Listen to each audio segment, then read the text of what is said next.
Earlier, I spoke with our chief Washington correspondent and Face the Nation host John Dickerson about the president's latest battles. So, John, why would President Trump pick a fight with the NFL? Well, it's a good question. I think the motivations may be not totally clear. I think in the moment you can see the kind of reaction he got from his crowd in Alabama. I think he feels a cultural affinity with them and doesn't see this as picking a fight at the NFL, but being very clear about something he and a lot of his supporters find offensive in the moment of a national anthem. The problem, of course, is that the president is not the president merely of his supporters, but of an entire nation. Mr. Trump's comments have taken attention away from this final push on the Graham-Cassidy health care bill. To what extent does that undermine Republican efforts?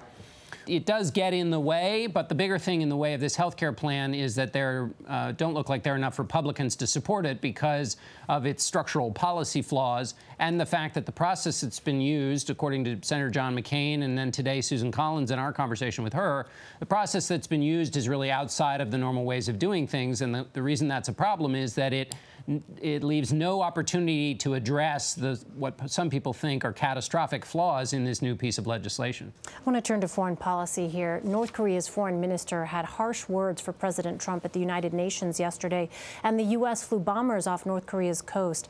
Are there calls to de-escalate tensions?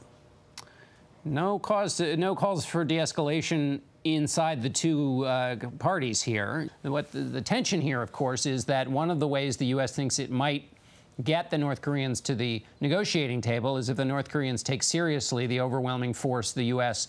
could deploy if things got to a military pass. But we should quickly say there's a lot of loose talk about military options.